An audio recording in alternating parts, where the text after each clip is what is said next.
हाँ जी बच्चों, welcome to all of you. ये वीडियो स्पेसिफिकली क्लास 12 के स्टूडेंट्स के लिए बनाई जा रही है जो अपने बोर्ड के एग्जाम 2021 टू 22 में एक्सपेक्ट कर रहे हैं। सो सीबीएसई ने भाई आपका जो सिलेबस से रिलेटेड क्राइटेरिया था वो एकदम क्लियर कर दिया है कि भाई हम टर्म 1 और टर्म 2 में किस तरीके से पेपर लेंगे। जैसे कि सीबीएसई पहले ही बता चुकी है कि टर्म 1 में वो एमसीक्यू पेपर पूछेंगे एंड टर्म 2 में हो सकता है कि आपका पूरा प्रैक्टिकल पेपर हो, मीन्स आपका लिखने वाला हो, थ्योरेटिकल जैसे सब्जेक्टिव होता है ना वो हो। सो उन्होंने पूरा आपको सिलेबस बाइफरकेशन करके दे दिया है कि हम टर्म 1 में क्या पूछने वाले हैं, टर्म 2 में क्या पूछने वाले हैं। उन्होंने टॉपिक्स एंड सब हेड्स दोनों ही आपको एकदम क्लियर करके दिए हैं। जैसे कि टॉपिक जो टर्म फर्स्ट है उसमें हम पूछने उसमें जो आपका होगा अकाउंटिंग फॉर पार्टनरशिप फर्म, आपका 18 नंबर का आ रहा है जिसमें क्या क्या इंक्लूडेड है। Obviously fundamentals change in PSR and admission of partner. अब आप कहेंगे भैया रिटायरमेंट एंड डिसोल्यूशन क्या हट गया है सिलेबस से? हटा नहीं है, टर्म 2 में शिफ्ट हो गया, टर्म 2 में पूछा जाएगा वो तो ठीक है। इसमें मींस आपको ये तीनों चीजें कवर ऑब्वियसली कर लेनी चाहिए टर्म 1 के लिए।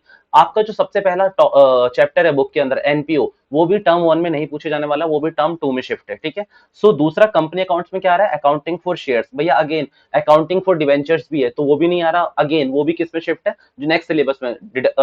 डिलीशन नहीं हुई है कुछ भी, बस क्या करा गया है कुछ टॉपिक्स उठा के नेक्स्ट टर्म में डाल दिए गए हैं। सो एनालिसिस ऑफ फाइनेंशियल स्टेटमेंट में क्या क्या पूछा जा रहा है, statement of PNL and balance sheet बनाने के लिए पूछा जा रहा है आपसे, और टूल्स ऑफ एनालिसिस यानी कि रेशियो से रिलेटेड जितने भी क्वेश्चंस होते हैं वो आपसे इसमें पूछे जाएंगे 10 नंबर का, ठीक है। एंड आपको पता ही है पार्ट बी में आपके पास दो चॉइस होती है, या तो आपको एनालिसिस ऑफ फाइनेंशियल स्टेटमेंट चुनना होता है या फिर कंप्यूटराइज अकाउंटिंग। कंप्यूटराइज अकाउंटिंग में पूरा थ्योरेटिकली या तो अकाउंटिंग एप्लीकेशन है या तो फिर कंप्यूटराइज ऑफ अकाउंटिंग सिस्टम है, जो भी 10 मार्क्स का ही होगा, सेम वेटेज होती है दोनों की, ठीक है। मींस बेसिकली आपको जो टर्म 1 के लिए प्रिपेयर करने हैं, पार्टनरशिप के 3 चैप्टर कौन कौन से, फंडामेंटल्स, दूसरा एडमिशन, और तीसरा मैंने जो आपको बोला चेंज इन पीएसआर, मतलब वो चैप्टर फर्स्ट ही मान लो, फंडामेंटल से रिलेटेड मान लो, और दूसरा क्या एडमिशन ऑफ पार्टनर पूरा कवर करना है आपको, ठीक है।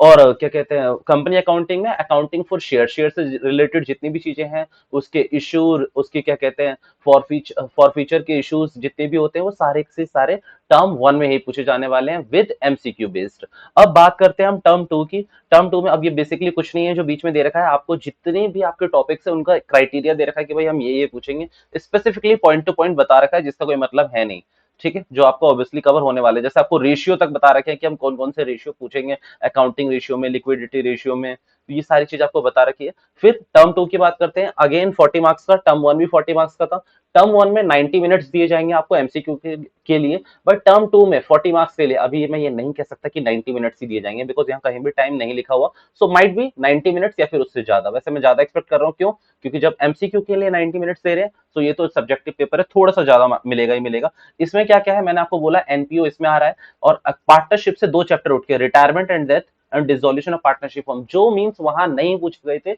वो आपके सेकंड टर्म में पूछे जाएंगे। सो फैकल्टी एंड स्टूडेंट अपना कंक्लूजन कर सकते हैं कि भाई वो पूरा पार्टनरशिप पहले खत्म करें और तब कंपनी अकाउंट में शिफ्ट हो, या फिर बेसिकली एडमिशन तक ही बात रहने दें और उसके बाद जो रिटायरमेंट, डेथ और डिसोल्यूशन है वो सेकंड टर्म के लिए पढ़े, मींस आप मतलब कुछ टाइम बाद पढ़े, टर्म 1 को पहले पूरा सिक्योर कर लें। उसी तरीके से अकाउंटिंग फॉर डिवेंचर्स 8 नंबर का किस पे आ रखा है आपका, टर्म सेकंड में, यानी कि कहीं ना कहीं पार्टनरशिप की वेटेज बढ़ाई रखी है, पार्टनरशिप की वेटेज कहीं ना कहीं कंपनी अकाउंटिंग के मुकाबले बढ़ी हुई है, और बाकी एनपीओ तो 10 मार्क्स का पहले भी था और अभी भी है ही है, ठीक है। फिर analysis of financial statement again 10 marks का ही है, इसकी वेटेज भी वही रही, क्योंकि एनालिसिस ऑफ फाइनेंशियल स्टेटमेंट या फिर आपका जो कंप्यूटर वाला जो पेपर होता है, उन दोनों में चॉइस होती है कि 20 नंबर का आना है, तो उस 20 नंबर में आपको